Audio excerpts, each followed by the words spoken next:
Bonjour et bienvenue au Forum du patrimoine depuis la Cité de l'Architecture et du Patrimoine, au cœur du Palais de Chaillot à Paris. Ce forum est organisé par le magazine Atrium et Atelier d'Art de France avec le soutien de la Fondation France Bois-Forêt pour notre patrimoine. Réunis autour de moi ce matin, deux invités venus parler de l'arbre et du patrimoine. Après l'incendie de Notre-Dame en avril 2019, des initiatives sont apparues pour se mobiliser autour de notre patrimoine. L'interprofession France Bois-Forêt, qui réunit des professionnels de la forêt, de la graine jusqu'à la planche, s'est aussi mobilisée. À mes côtés, Marie-Amélie Tech, vous êtes architecte du patrimoine et auteure d'un essai Notre-Dame à cœur ouvert, publié cette année en 2020 aux éditions Pierre Tecky. Bonjour. Bonjour. À côté de vous, monsieur Philippe Gourmin, vous êtes expert forestier. Est-ce que vous pouvez commencer à nous présenter cette fondation et peut-être aussi l'interprofession France Bois-Forêt pour nous expliquer le rapport entre les deux? Alors, bonjour, je vais commencer par vous présenter l'interprofession. Alors, qu'est-ce qu'une interprofession? C'est un syndicat qui regroupe de multiples organisations professionnelles qui sont concernées directement par la problématique du bois et de la forêt. Donc, on retrouve à l'amont, c'est-à-dire au début de la filière, les producteurs de graines, de plants, les entreprises de travaux, les coopératives forestières, les experts forestiers qui sont des gestionnaires, les propriétaires publics et privés, leurs gestionnaires, par exemple l'ONF pour les collectivités publiques. Et vous avez à l'aval les gens qui font la transformation. Donc les scieurs, les exploitants, ceux qui vont couper les bois, les débarder, les livrer aux scieries. Vous avez des gens qui vont également les transformer, comme les fabricants de palettes. Vous avez les gens qui vont vendre des bois. Donc c'est toute la chaîne, quasiment toute la chaîne, sauf la deuxième transformation. C'est-à-dire c'est les gens qui prennent les produits sciés pour en faire autre chose. Ceux-là sont rassemblés dans une autre organisation interprofessionnelle. Donc ça rassemble quand même beaucoup de monde. C'est une quarantaine d'organisations professionnelles qui se réunissent au sein de cette interprofession qui est financée par une forme de taxe affectée qu'on appelle une contribution volontaire obligatoire. Donc c'est un terme français un peu barbare, mais qui apporte un budget assez conséquent à cette interprofession. Voilà comment ça fonctionne une interprofession. Alors pourquoi une fondation? Pourquoi on a décidé de créer une fondation? Le soir du 15 avril 2019, lors de l'incendie de Notre-Dame de Paris, en fait, les membres de cette interprofession ont subi un double choc. Le même choc que les Français, choc émotionnel. On est atteint dans ce qui fait le symbole national peut-être le plus fort, la destruction de Notre-Dame de Paris. Et en même temps, alors même que les flammes ne sont pas encore éteintes, sur les ondes, à la télévision, on entend des commentaires disant « Regardez cette cathédrale brûlée, cette charpente, vous en verrez plus jamais. On n'a pas les arbres, on n'a pas les chênes, il nous faut des chênes secs, il faut les faire sécher pendant des dizaines d'années, et on n'a pas les savoir-faire. » Nous, c'est un double choc, parce que ça, c'est une agression professionnelle, c'est presque une humiliation. Et finalement, ça a été salvateur parce que ça a créé un sursaut interprofessionnel où tout le monde s'est réuni pour dire on ne peut pas laisser d'autres que nous prendre la parole sur un sujet pareil. Et donc, on a décidé de 3 types d'actions. La première, c'est proposer un projet qui consiste à donner les chaînes nécessaires à la reconstruction de la charpente. Deuxièmement, de prendre la parole sur ces sujets à travers des tribunes, des communiqués de presse, des publications. Et troisièmement, c'est d'organiser tout ce projet, toute cette mise en scène, quelque part, par la démonstration, par l'exemple. Donc on en parlera tout à l'heure, mais on a produit des éléments de charpente pour prouver que c'était possible. Ce qui était impossible sur les ondes le 15 avril 2019 devenait possible et on le montrait au public. Voilà, donc c'est ça l'origine. Alors pourquoi avoir fait une fondation après cela? Parce qu'on n'en avait pas forcément besoin. C'est qu'on s'est dit que dans le sillage de Notre-Dame, il pouvait être intéressant pour l'ensemble de la filière de poursuivre l'action vers le patrimoine plus ordinaire, le patrimoine de proximité, le patrimoine que les Français vivent au quotidien, qu'ils voient tous les jours, et de recréer un lien entre la forêt qu'ils aiment et le matériau qu'ils aiment particulièrement, qui est le bois. Et cette fondation, elle est née de ça. Donc l'idée de recréer un lien très fort entre deux choses appréciées par les Français, mais dont ils ne voient pas la connexion aujourd'hui parce qu'ils en vivent généralement de manière très éloignée. Voilà l'origine de la fondation. Une première action très concrète a pu avoir lieu sur le parvis de Notre-Dame, je crois, au cours des Journées européennes du patrimoine cette année. Est-ce que vous pouvez nous en parler? Alors effectivement, nous avons aussi, en tant qu'architectes, subi ce choc, en dehors du choc affectif, qui était aussi de réaliser que les Français n'avaient pas du tout conscience de notre savoir-faire et qu'il faudrait aller chercher hors les murs, c'est-à-dire en dehors de France, les charpentiers, les tailleurs de pierre, alors que nous avons, nous, ces compétences avec lesquelles nous travaillons au quotidien. Donc en dehors de l'expérience même de la matière, qu'il faudrait faire sécher des décennies, des centaines d'années, et des chaînes qu'il faudrait aller chercher en dehors de nos frontières, de notre territoire, il a fallu montrer que c'était possible de construire avec nos matériaux et aussi avec nos hommes. Donc pour cela, 2 expériences ont été réalisées et ont été proposées à l'occasion des Journées européennes du patrimoine le 19 septembre. D'abord, les 2 sujets concernaient la restitution de la ferme numéro 7.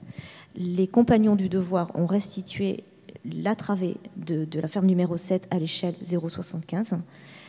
Et les Charpentiers sans frontières, qui est une association de charpentiers professionnels, ont restitué la ferme numéro 7, un élément à l'échelle 1, et là, cette fois-ci, à la main. Donc il y avait aussi un double devoir pour les Charpentiers sans frontières, c'était de montrer on avait la ressource, évidemment, qui a été fournie avec le soutien de l'ONF et France Bois Forêt, mais on avait aussi la compétence de restituer un élément de charpente comme au XIIe siècle. Montrer aussi dans ce rapport que l'homme tisse avec la matière, avec le matériau, qu'il y avait aussi un rapport avec la main, puisqu'aujourd'hui, les bois, on va les chercher à la scierie. Donc on ne se pose plus trop parfois la question de la ressource, et même en tant qu'architecte, j'avoue qu'on va chercher du bois parce qu'on sait que c'est vertueux, mais savoir d'où il vient n'est pas forcément une question. Là, on sait d'où viennent les bois, en l'occurrence la forêt de Senonches, qui ont servi à la restitution de la ferme. Je parlerai en particulier de l'expérience de Charpentiers sans frontières qui a mobilisé une vingtaine de charpentiers professionnels bénévoles qui sont d'abord allés choisir les arbres dans la forêt, comme le faisait l'abbé Sugère à Saint-Denis, comme au XIIIe siècle, XIIe puis XIIIe siècle à Notre-Dame. Ils sont allés choisir les chênes, ils les ont abattus à la main, à la cognée, et puis ils les ont transportés un peu comme ça se faisait à l'époque. Donc c'était pour montrer aussi qu'on avait aussi quelque chose, nous, en tant que professionnels acteurs du patrimoine, à montrer, à prouver dans la matière et dans ce qu'on sait faire de mieux, dans l'art et la matière. Et c'est l'expérience à laquelle se sont livrés les Charpentiers sans frontières avec brio, puisqu'ils ont, là on voit des images, ils ont équarri à la main, à la hache, ils ont restitué la ferme et ils l'ont levée aussi à la force des bras en cadence sur le parvis de Notre-Dame. Donc c'est 3 tonnes de bois, c'est 9 grumes de chêne et c'est du bois vert, c'est-à-dire que c'est du bois qui n'a pas pris le temps de sécher parce que c'est comme ça qu'on faisait aussi à l'époque. Donc c'est un démenti cinglant à la fois à tous les détracteurs du bois et pour montrer que c'était possible en un temps record avec des hommes et avec le seul outil de la main et de la hache. Le public devait être très surpris de cette création sous ses yeux. Est-ce que c'est aussi un moyen de faire redécouvrir des savoir-faire ? Alors, lors des Journées du patrimoine, il y avait deux objectifs pour la Fondation, enfin pour France Bois Forêt. C'était effectivement de démontrer de manière brillante, éclatante, que c'était faisable et qu'on avait les chênes, et que finalement les besoins pour reconstruire cette charpente étaient assez modestes. Là, pour une ferme, on parle de 9 chênes. Donc c'est une économie de matière, finalement, c'est relativement peu. Et le total, on parle de l'ordre de 1200, 1300, 1500 mètres cubes de chêne, ce qui est insignifiant. Ça correspond, pour donner une image, à 1h20 de la production de la forêt française. C'est-à-dire que vous déclenchez le chrono, dans 1h20, on aura produit le volume nécessaire pour reconstruire la charpente de Notre-Dame. Donc ce n'est pas vraiment un sujet. Donc ça, c'était cette démonstration. Et puis c'est l'occasion de parler du bois, de remettre le bois, là, pour le coup, dans la ville. Et il y avait quand même beaucoup de monde. C'est 12 000 personnes qui sont passées pendant les 2 jours. Au moment du levage de la ferme numéro 7, qui est un moment très émouvant et spectaculaire, le parvis était plein. Voilà, on ne pouvait pas mettre plus de monde. Il y avait des gens qui étaient même pratiquement adossés à la préfecture de police pour regarder ça. Donc oui, ça attire du monde. Voilà. Et je crois qu'il y a autre chose à souligner aussi, c'est l'aspect spectaculaire. Et dans spectaculaire, il y a évidemment un spectacle. Je crois que la Notre-Dame de Paris, en dehors du chantier qui va se tenir dans l'enceinte des murs pour des raisons évidemment de plomb, d'accès, de sécurité, etc. Et avec toute la confiance qu'on livre au monument historique, à ce qu'on sait faire de mieux, nous, en tant qu'architectes, maîtres d'œuvre, entreprises. Voilà, il y a ce monde-là du chantier, mais je crois qu'il y a un autre chantier qui doit se tenir, c'est ce chantier spectaculaire qui doit livrer à l'humanité, qui a été très touchée à l'échelle planétaire, qui doit livrer une partie de son mystère. Je crois qu'on ne peut pas imaginer que ce chantier reste dans une enceinte complètement opaque, et que la Notre-Dame de Paris a pour mission, et nous avons la mission, en tout cas l'établissement public, j'espère, aura la mission de partager avec les gens qui n'entreront pas dans la palissade et qui doivent savoir ce qui se passe parce qu'ils ont contribué. C'est quand même 150 000 personnes qui ont donné. Et je crois que là, il y a un enjeu de spectacle, oui, à faire partager nos techniques, nos savoir-faire, qui feront peut-être effet boule de neige. On dit toujours revalorisons les métiers de la main. Enfin, là, il y a quand même une occasion en or de revaloriser les métiers de la main et de montrer ce qu'on sait faire. Alors, je ne dis pas que c'est le Puy du Fou qu'il faut faire sur le parvis de Notre-Dame, mais je crois qu'il y a quelque chose à penser autour de ce thème-là. Ça marche à Guédelon, ça marche pour l'Hermione. Il se pose même la question de faire l'Hermione 2 dans la restitution. Et ce qu'on voit, ce qui était intéressant au Journée du patrimoine, c'est que les gens venaient voir le travail en cours. Ils ne venaient pas voir le travail fini. Une fois que c'était terminé, ils se sont dispersés. Ils ont pris un copeau de bois avec eux en souvenir. Et je crois que c'est ça qu'il faut retenir. C'est que ce qui était important là, c'était le chemin qu'il a fallu pour faire cette ferme et pour la lever. C'était ça qui était impressionnant. C'était le spectacle en lui-même. C'était l'homme qui travaille le bois et la forêt, qui vient à la rencontre d'un public qui ne sait pas d'où vient le bois, qui n'a pas conscience de ça, et aussi des gens qui partent avec un souvenir. Et je crois que Notre-Dame a le devoir, ce chantier-là, de nous faire partager l'émotion des hommes, la matière et le spectacle. Faire reconnaître le bois, la matière et les savoir-faire du patrimoine, ce sont donc deux actions, deux missions très importantes pour la Fondation. Est-ce qu'il y a d'autres actions qui vont être mises en place, ou la suite ? Alors là, c'est une fondation récente, sa première année d'exercice, elle est créée cette année. Donc elle vise à promouvoir ces projets, alors moins spectaculaires que Notre-Dame de Paris, mais aussi importants dans tous les territoires ruraux. Donc il y a un appel à projet qui va se clôturer le 30 octobre, qui vise à aider, donner un coup de pouce financier pour des projets qui justement répondent à cette double obligation, c'est s'intéresser à du patrimoine ouvert au public et qui utilise du bois et si possible biosourcé, dont on connaît l'origine, dont on peut retracer presque l'histoire pour donner un sens à ces travaux de rénovation. Voilà, donc ça c'est la clôture, c'est le 30 octobre prochain. C'est la principale action de l'année. Il reste encore quelques jours pour répondre. Donc. Voilà, dépêchez-vous. Est-ce que vous voulez ajouter quelque chose sur la Fondation ou sur les actions menées ? Moi, je crois que ce que j'avais envie de dire aussi pour poursuivre sur le rapport que nous entretenons avec le bois, c'est qu'on est quand même dans une... Et Notre-Dame, l'incendie de Notre-Dame l'a bien montré, alors le choc qu'a eu l'interprofessionnel France Bois-Forêt, mais aussi nous en tant qu'architectes ou personnes qui travaillent autour du patrimoine et du bois, qu'on connaît quand même bien, c'est cette forme de schizophrénie qu'on a entre une société qu'on veut vertueuse, qui utilise des matériaux biosourcés, on veut du bois, on veut des tables en bois, on veut des maisons en bois, mais par contre on ne supporte pas qu'on arrache un arbre à la forêt. Et je crois que cette fondation et l'appel à projet montre ça aussi, montre que le lien que nous avons, le devoir de tisser entre l'arbre et la table en bois que nous chérissons, parce que nous voulons, c'est vrai, des ossature en bois, et je crois que c'est aussi l'objet de cette fondation, cet appel à projet, pour petit à petit amener les gens à se reposer la question de la ressource du bois, l'arbre dont on a besoin pour Notre-Dame. D'ailleurs, il est tout petit. Moi qui étais au jour de l'abattage dans la forêt de Senonches, dans l'Eure-et-Loire, c'est pas brocéliande. Et je crois qu'il faut aussi réapprendre à nos forêts, le bois et le côté mythificateur en fait de la forêt. Il y a quelque chose aussi à déconstruire là-dessus, même si évidemment on est tous passion pour les arbres. Pour prolonger ça, c'est très important pour l'interprofession de recréer un lien entre la forêt et le bois pour nos concitoyens. Parce que cette déconnexion induit des conflits dans les territoires par rapport à des formes de récolte de bois qui ne passent plus. Alors ça ne veut pas dire qu'il ne faut pas faire évoluer les méthodes de gestion forestière, mais il y a une opposition de plus en plus frontale parce que, en gros, la forêt devient un sanctuaire. C'est un réservoir de biodiversité avant tout. Et là, je rejoins Marie-Tech sur la schizophrénie, c'est qu'on veut tout et son contraire. On veut une forêt intouchée, sacralisée, et on veut un matériau bois. Et le lien entre les deux, on ne le fait pas. J'en veux pour preuve ce qu'ont écrit 6 ONG de premier rang en France, dans un rapport très bien fait d'ailleurs, où elles demandent aux forestiers de pratiquer une sylviculture, c'est-à-dire une culture d'arbres invisible. On nous demande d'être invisible. Alors, un forestier, c'est un technicien, mais ce n'est pas un magicien.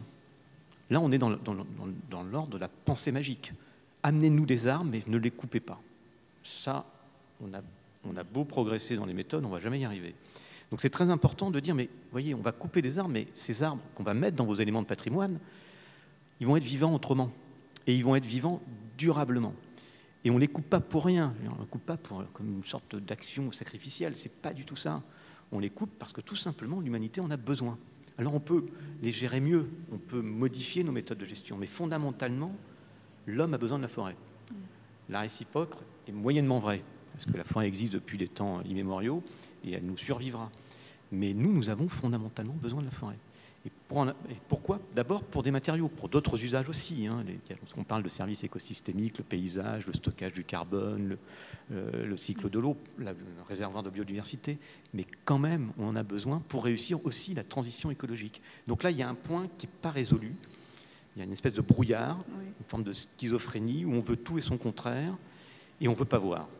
Eh bien, la Fondation France Bois Forêt pour le patrimoine a la vocation à pas résoudre tous ces problèmes, mais à améliorer ça et à faire prendre conscience que la forêt d'à côté qui est gérée, eh bien, elle fournit un bois dont je peux avoir besoin, soit dans mon habitat, soit que je vais voir dans le patrimoine de proximité. Et ça, c'est très important.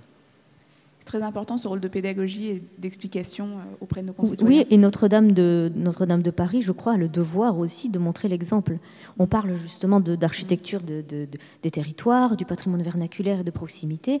Notre-Dame de Paris, il me semble qu'en étant, pour parler trivialement, tête de gondole en fait, des autres édifices de culte ou même du patrimoine monumental vernaculaire, doit montrer ce lien que nous devons faire entre la matière, la ressource, l'art et l'homme, et doit mettre en avant l'homme. Il n'est pas normal qu'un chantier comme celui-ci ne s'intéresse pas aux techniques du XIIIe siècle, non pas pour les faire partout, évidemment, nous sommes en 2020, donc ce n'est pas dans un rapport forcené avec l'histoire et un retour pour rien, mais je crois que l'homme doit être au centre des préoccupations du chantier. Alors l'homme qui va fabriquer de ses mains, qui va revenir à quelque chose qu'il sait faire de mieux, à la main.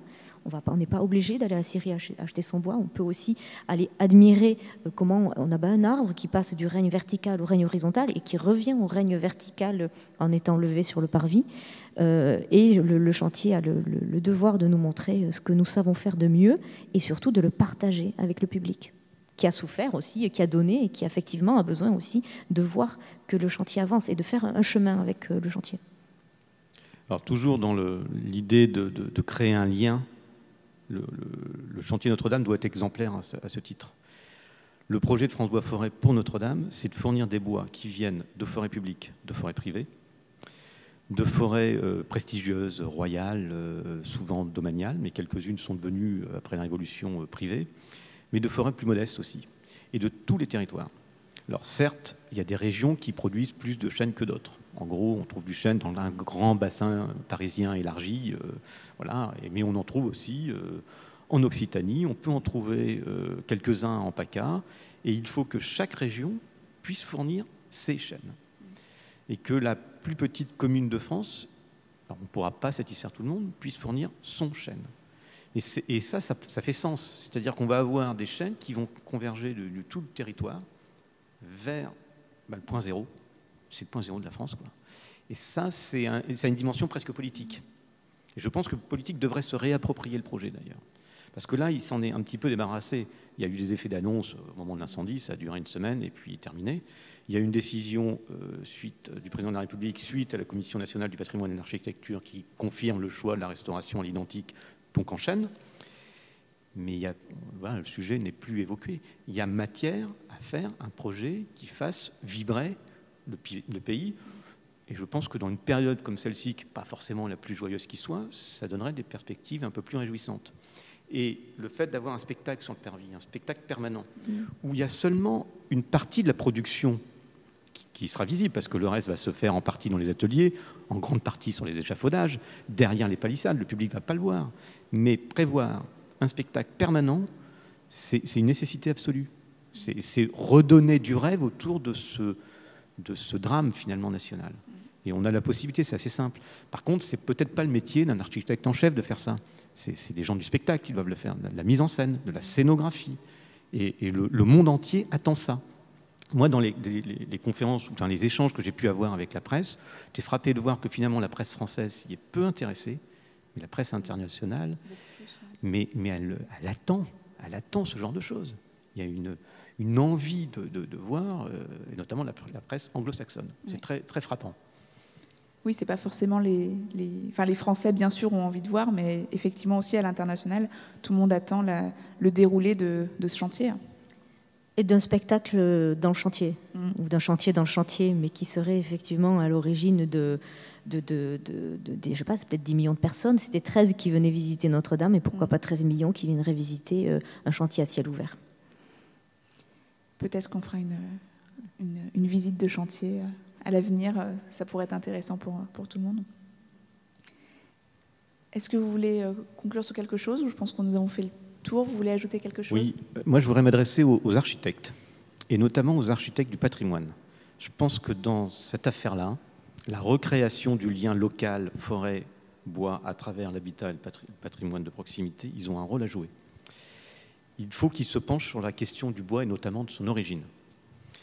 Il faut qu'ils créent leur propre écosystème qui leur permettra, le moment venu, d'anticiper la demande de leurs clients et de leur dire, si vous voulez, on peut le faire en bois d'une part, mais on va le faire avec un bois qui vient de la forêt qui est à 10 km, que vous pouvez même aller visiter.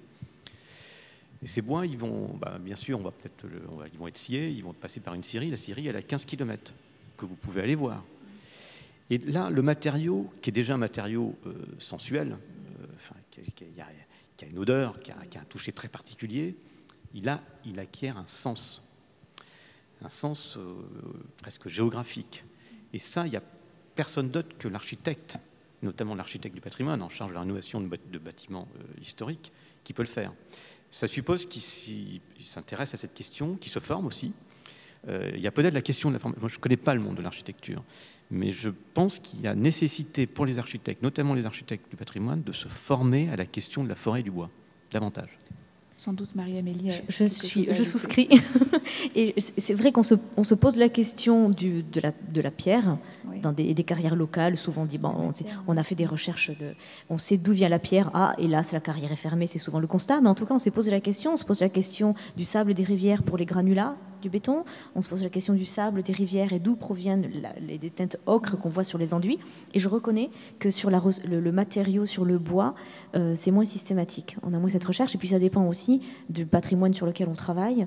Le bois se trouve préférentiellement sur l'architecture vernaculaire ou sur un type de patrimoine, ou dans des régions qui parfois peuvent échapper juste à nos missions. Voilà, nos missions et les régions sur lesquelles nous travaillons. Mais il est impératif que les architectes du patrimoine et les architectes qui ne sont pas architectes du patrimoine, mais qui interviennent aussi sur le bois et sur les ressources, quelles qu'elles soient, se posent la question de la proximité et en donnant du sens à leurs projets, qui doivent être des projets qui utilisent le bois, des projets qui ont un rapport avec la chair, qui sont charnels, nécessairement.